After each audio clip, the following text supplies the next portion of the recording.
So as I said, I started reading the life of Saint Catherine of Siena, and the author of this book is her spiritual director. His name is Blessed Raymond of Capua. And very interesting, Saint Catherine of Siena was born in the 14th century, and I could say that he's one of the most extraordinary saints of all time, really. And and her life was just very miraculous. Like what happened there was that she would heal the sick. She also brought her mother who died back to life. Okay, and also she multiplied food and wine, and often foretold the future. She also cast out devils, and spent much of her life in ecstasy, levitating. Okay, and and she would also bring people to conversion. Wherever she would go, she would bring 5 to 6 priests, because the people that she would encounter would conversion, and they needed a priest to go to confession. So imagine like the life of Saint Catherine of Siena. And so I could say that she's one of the extraordinary saints. And maybe we could say, wow, she's so powerful. But I would like to share with you the secret of her power, okay? And that power did not come from her. She's not the origin of that power. And I would like to share with you the dialogue between Jesus and Saint Catherine of Siena, so that you would know where is the source of that power, so that we would also have that power. So it's not just for Saint Catherine, it's for all of us. What she did, it's possible for all of us. Okay? So this is the dialogue between Jesus and Saint Catherine of Siena. So Jesus asked her, "Do you know, daughter, who you are and who I am? If you know these two things, you will be blessed. You are she who is not, whereas I am he who is. Have this knowledge in your soul, and the enemy will never deceive you, and you will escape all his wiles. You will never disobey my commandments, and will acquire all grace, truth, and light." Okay? And then Jesus continues saying that all creatures are made from nothing.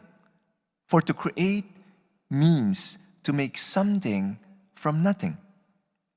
When creatures are left to themselves, they tend to return to nothing. And if the Creator ceased for one moment to preserve them in existence, they would rapidly be reduced to nothing again. And when a creature commits sin, which is a nothingness, he approaches towards nothingness. And according to the apostle, no man can do or think anything by himself. Okay? In Galatians chapter 6, verse 3, it says there, "For if any man think himself to be something, whereas he is nothing, he deceived himself." Continued here. So Saint Augustine also says this, okay, that reducing themselves to nothingness, unable to do anything of themselves, as incarnate truth himself affirms, saying, "For without me, you can do nothing." That's from John 15, verse 5. Okay? Saint Catherine of Siena, the reason why she was so powerful as a saint, because she was able to acknowledge that she is nothing. And because of her nothingness, she was able to have Jesus as her everything. And that's what we need to learn. For me, I struggle with this. Whenever I do something good, I attribute that to myself. I pat myself on the back. "Father Ken, you're so good." and I give the glory to myself instead of giving the glory to the Lord.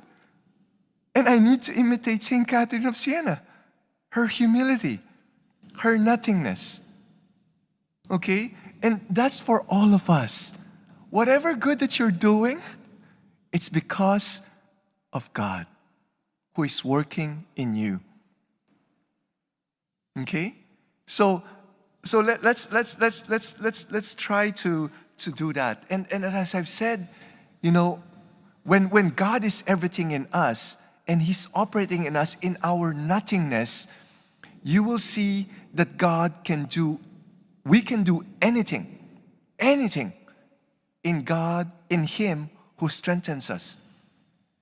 And we need to see more signs and wonders right now. We need to see healing. We need to see deliverance. We need to see people being converted.